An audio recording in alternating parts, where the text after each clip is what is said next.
Welcome to MSL Talk with Tom Caravela, a podcast specifically designed for MSLs and all things field medical.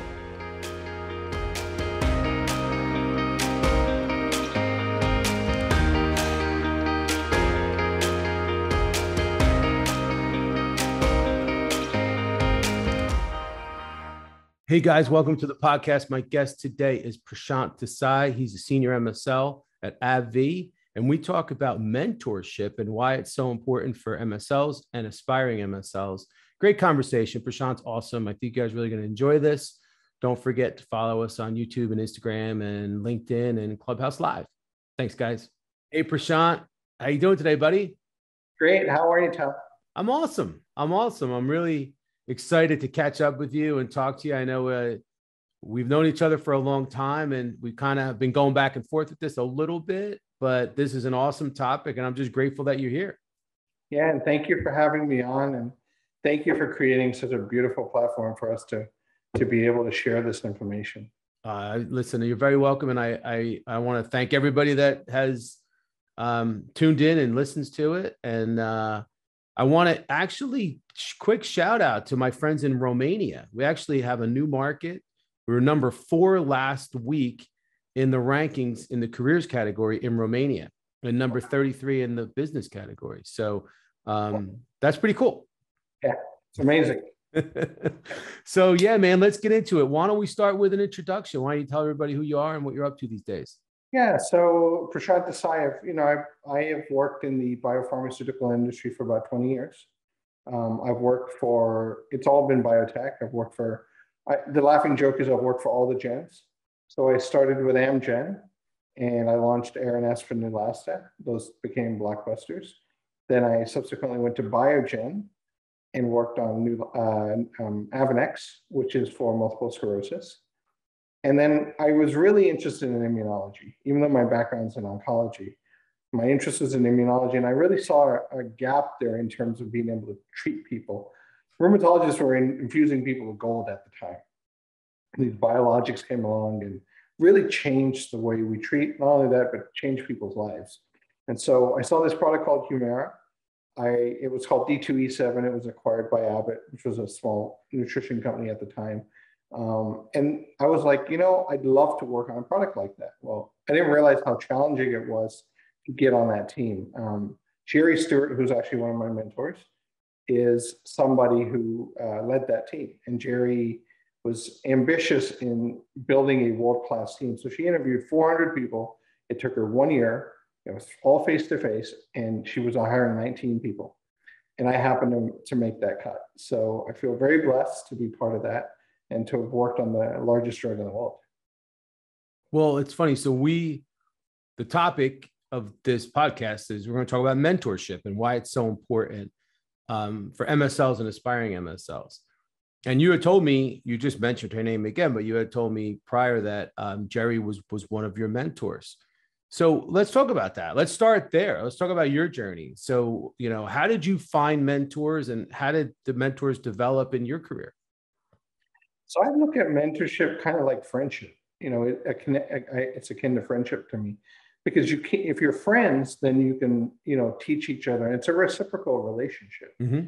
One where you learn from each other, you grow with each other, you have very aligned philosophies on things. And so with Jerry specifically, she was somebody who led me, but taught me so many different things about the role. I've had, I would say, 5 or 6 people that have been super influential in my life when it comes to the MSL role. Kimberly Adler, who hired me first at Amgen, who taught me all about the business. Mm-hmm. Then Jerry Stewart and Craig Biggs, who hired me for Abbott at the time for Humira. John Oman, who was my manager for a significant part of my career. And then my field director today, Umesh Dian. These guys have been incredible in my growth, in my learnings. And it's been very reciprocal. When I talk to them, they tell me, I learn more from you than, I teach you, but I feel the opposite of that. And so I think mentorship can really turn into friendship, which can turn into long-lasting friendships. And I have so many friends now that I could just pick up the phone and say, hey, can you help me with this? And they can pick up the phone and say, hey, Prashant, I know you know a lot about COVID right now. Can you help me with this? So it's been a beautiful journey. I would say that a lot of my mentors are very, very close friends of mine Mm-hmm. and people that I have, strong relationships with. But I've also mentored over 150 MSLs. Yeah, And you got a great story to tell. But I don't mean to interrupt you, but it seems like it's come really easy for you and you're just creating relationships and you're making friends. But what advice do you have for someone that might be newer in their career, like someone who's a newer MSL or an aspiring MSL or anybody, really, anybody in general that's younger in their career? How do they go about this part of their career, finding and developing mentors? that's a great question. And I think it's a skill that I think you're going to use in the MSL world. So it's a skill that you definitely want to work on and continue to evolve. When I think about this, I think about some of the greatest athletes that ever played. I mean, I think of Tom Brady, I think of LeBron James or Kobe. And I think those guys who are great with skill, they still needed coaches, right? To teach them Sure. pieces of how to do things. The same holds true here. I have skill and I have will, but I needed people to teach me certain things. And I would tell aspiring MSLs or MSLs that reach out, be authentic in the communication, you know, always give before you get, because I've always found that to be a great philosophy that if you give somebody something or you do something for somebody, then you ask them, hey, can you help me with this? They're more likely to do that. And align yourself with people that you truly believe in philosophically, right? So for me, it's somebody who's very authentic, somebody who's very kind, somebody who's very humble. These are the things that matter to me. And I align myself to people that represent those same philosophies, but are still leaders in their field. And that's how I found my mentors. Some of my mentors have come from outside the pharma space, and I've been mentors to people that way too. And it's been a fun journey. I've learned a lot. But I think you have to be authentic in that process. Yeah, I think that's a great word. I think authenticity is important. I think a lot of times people feel like they need to go outside themselves and maybe try too hard to maybe be something they're not and go out of their way. And I think people will appreciate your true authentic self and want to be, you mentioned the word friends, colleagues, whatever the term is, they're going to genuinely be attracted to the person that you are, especially if you're in alignment with your goals and values and some of the things you just talked about. I think it should be easy. It should be kind of a natural progression. So now so you have created mentors and you've mentored other people. Are these relationships that you maintain and like it's ongoing? How does that work? That's a great question. And, you have to maintain relationships. It's part of continuing to grow and evolve. And like Jerry's at a different company. She's a VP at a completely different company in my space. And I have constant communication with her. The same holds true for even John, who's retired, or other people that have been in my life. I feel like you have to continue to, drive that relationship forward, learn from that relationship, and get to know people in ways that you haven't gotten to know them. I mean, these are folks that have helped me through really tough times in my life too. I mean, it's never always been, it's the good and the bad, and you've got to, take the ups and the downs together. And so I have a quote that, I developed that my company used that I really think exemplifies what a great mentor does for you. And it's, your brilliance awaits you at the edge of your comfort zone. And that's my quote. AbbVie's used that quote at a meeting. What I mean by that is a mentor will see things in you, and then those gifts that you have, because we all have gifts, and then they will take that gift and push you outside of your comfort zone to truly appreciate that gift that you don't even see in yourself. I think it's the best way to represent what a great mentor does. Yeah. And it's what I try to do when I meet people and talk to people and learn from people. And at the same time, they've taught me the same. So I love that quote, by the way. I think it's awesome. And I think I have a guest, Kathy Andorfer, who talks a lot about going outside your comfort zone and how important it is to bring you up to the next level. And coincidentally, she and I are having our second podcast tomorrow when we're going to talk more about that. So this is kind of like an ongoing theme. And I think I think your quote is spot on, but I don't want to talk too much about that because I don't want to steal the thunder from what we're going to talk about with Kathy, because that's her thing. But what I do want to do is I want to talk to you about, you have another quote that you told me and I wrote it down. I thought it was awesome. And this is the quote I associate with you. And you said, when you raise others, you raise yourself. So has that been kind of your philosophy in becoming a mentor and why it's important to be a mentor to other people? Absolutely. I mean, I learned that early in my life. I learned it from my father, who always said that you should, elevate others. And when you get to the pinnacle of your career, you have this inflection point where you know that you've kind of hit the mountaintop. At that point, it's really your opportunity to allow other people or show other people how to do the exact same thing. And as you elevate them, you yourself get elevated because you are part of their journey. You are a small piece of their journey, but they will attribute that to you. And I've had so many people come back to me and say, you said this to me, or you told me to do this, and it worked out great. And look at where I went to, and look what I became. And you are a big piece of that. And not that you're looking for credit, but you are looking to make an impact in somebody's life. And that, to me, is your legacy. That is the way you do things. I even have a hashtag on LinkedIn that's associated with me. That's leaders create leaders. Because if you are a leader, your goal is not to create followers, but to create more leaders. Yeah. And so it all kind of lines up together in terms of, raising others, leading, and helping other people lead. It all works all in tandem. And I've been very fortunate to be able to do all of it. And you mentioned this before, but obviously as you're talking, I keep coming back to this idea that this is such a reciprocal thing. This isn't just, hey, I'm doing a favor for somebody out of the kindness of my heart. I'm paying it forward. And I'm going to feel good about it. But there's going to come a time when that person has a sense of indebtedness and may feel like they need to do a favor for you, or they may need to be there for you. And that could take on a lot of different shapes and types of maybe favors or interactions. So how important is it to pay it forward in the whole reciprocal relationship? Oh, it's super important. I think it's actually one of the most important things. It's to pay it forward and continue to pay it forward. And I've always said, stack the karma deck in your favor. And that's what I mean by that, is always continue to pay it forward and do it with intent. So be intentional in that process, yet don't expect anything from it. If you do those things, I think everything works out for you. I've said before that, when you want to achieve anything in life, it's never done by one person. It's always done by a team of people.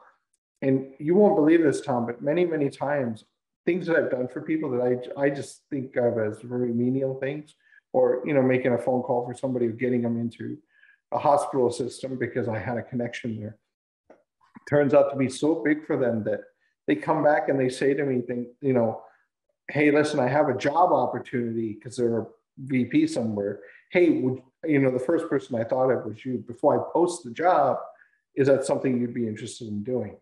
Or, hey, I've got tickets to a game. Do you want to go? I mean, these are things I never expected from them. I just did it with intent and with the right intent and, paid it forward. And my dad would always say that everything you put out there in the world is what you get back. So if you put out good, you'll always get back good. And I've lived by that, and it's worked for me. That's awesome. Yeah. I mean, I could see it. I could just see it. You're a very well-liked, very popular guy. You won the MSL of the Year award. Was that 2 years ago?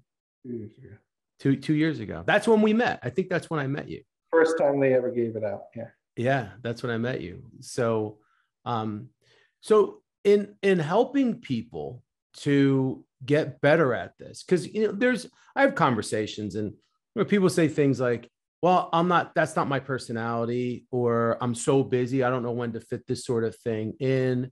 What tools and how, because it seems easy now because we have LinkedIn, we have email, we have text, we have social media.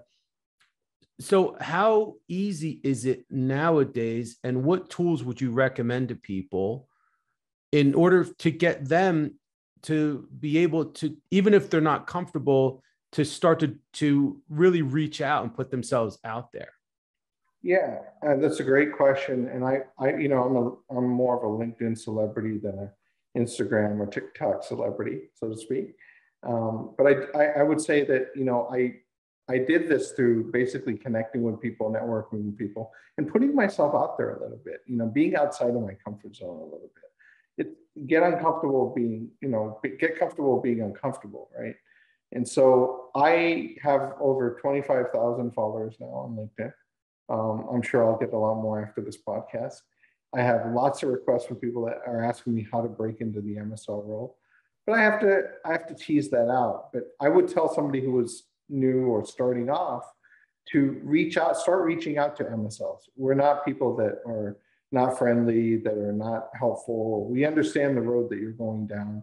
I've helped a lot of people break into the MSL world by just giving them advice or trying to connect them with somebody. And I'm sure my colleagues would do the same. I mean, it's a very close-knit society. And it's one that is predicated on, if we want to help patients, we clearly want to help people come into this area because we need talent here. Yeah. I mean, you saw COVID be the biggest example of that. I mean, the talent that is needed in the biopharmaceutical industry is larger than it's ever been, because the challenges that we're facing in medicine today are much larger than they've ever been, and AKA the pandemic and what we've had to deal with there. So I would just say, go out, don't be shy in connecting with people or sending somebody a request for a connection, and then try to build a relationship with them and get to learn about them and know them. And I've actually met so many people who have gone that route, that have jumped on a limb and sent me a request. And then they've said, hey, down the road, they've said, hey, let me tell you about myself. Let me tell you, what I'm trying to do. Is there any way you could help me? And I've had to be a little selective in the way I've done it, because you can't be all things to all people. I mean, I would turn into Tom Caravela if I did that, but I can't. And there's only one of that guy. No, there's only one famous Tom Caravela. So come on, man, you're making me blush. Right? But I can help them at least be part of that journey to getting into the MSL world. And I feel blessed to be able to do that. And you're doing a great job. You're doing an amazing job. So do you think it makes sense for people to start internally within their own company with people that are closest to them, so that instead of like having to consider going out into the big bad world that exists, it just makes sense to say, hey, start within your own, within your own company, within your own team, within your own organization, and see what you can do to step out and help somebody, or offer to be a mentor, or ask, if you're brand new, if there's someone on your team, if they would be willing to coach you, to mentor you. That seems to make sense. Absolutely. Absolutely. Start low, right? Start low and go slow. Kind of start with your own core in your company and then work your way out, right? I also think there's another great way to do this. If you're gifted in certain ways, whether it be, putting out content or things of that nature, start putting out content, and people will automatically want to connect with you because it's stuff that will resonate with them. It's things that they would want to learn. I've learned so much on LinkedIn and YouTube and all these other places, and I've been able to connect with some of these people. And it's really helped change my life. It's changed the way I think about things. It's changed the way that I view the world and how I help people in the world. And ultimately, I think human beings want to leave a legacy, because one day they're not going to be here. Yeah. And the legacy you leave are the people you touch. Yeah.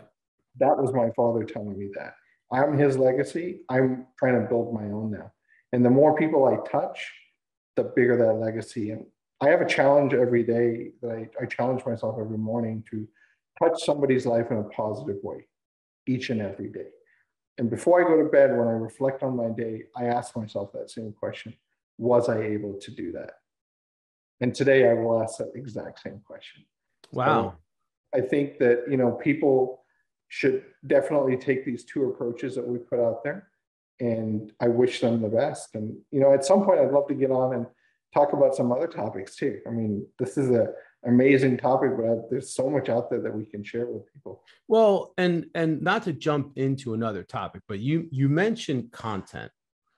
And I think it is great advice, especially in this day and age, for everybody to establish your own brand. And the best way to do it is through a medium like LinkedIn or Facebook or, Instagram from a business standpoint doesn't really resonate, even Facebook. So let's talk about LinkedIn for a second. So maybe it's not a bad idea to start thinking about, as you develop your career, okay, what am I an expert in? What's my brand? And how do I get my message out there through content?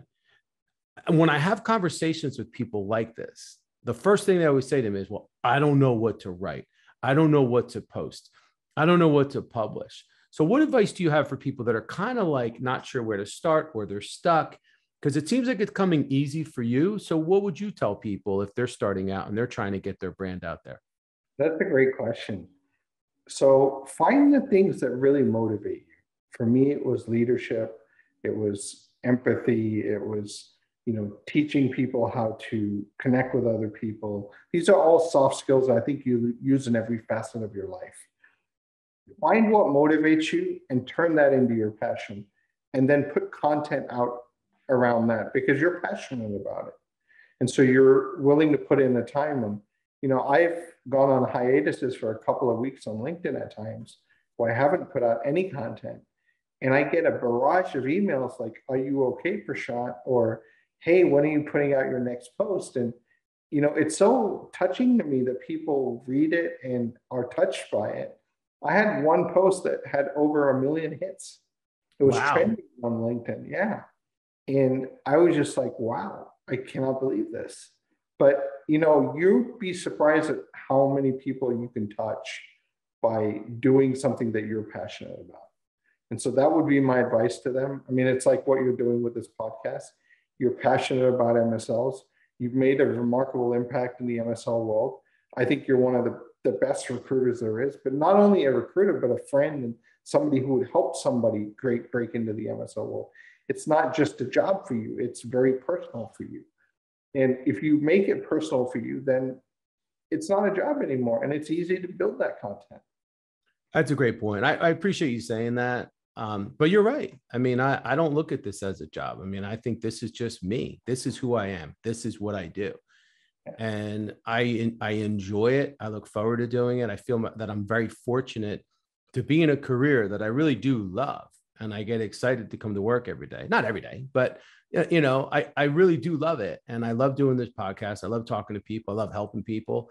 And I think that's what it's all about. So it's funny, we're coming full circle because we used the words in the very beginning. You said authentic and authenticity. And I feel like that's at the end of the day, be yourself, but also look to see, as you said, look to see how you can help others and let that motivate you.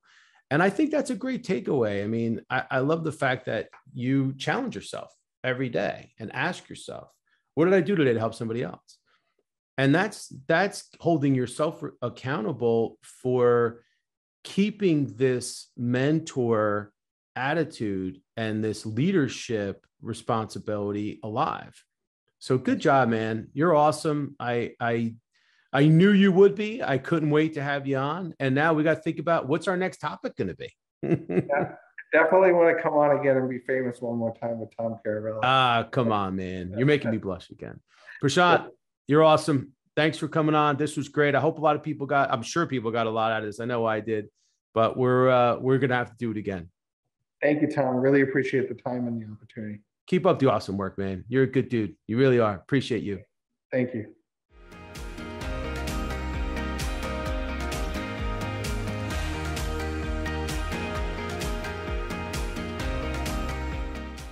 Thank you so much for listening to the show. If you've enjoyed it, please subscribe so that you don't miss episodes in the future, and feel free to leave a rating or a review or a comment.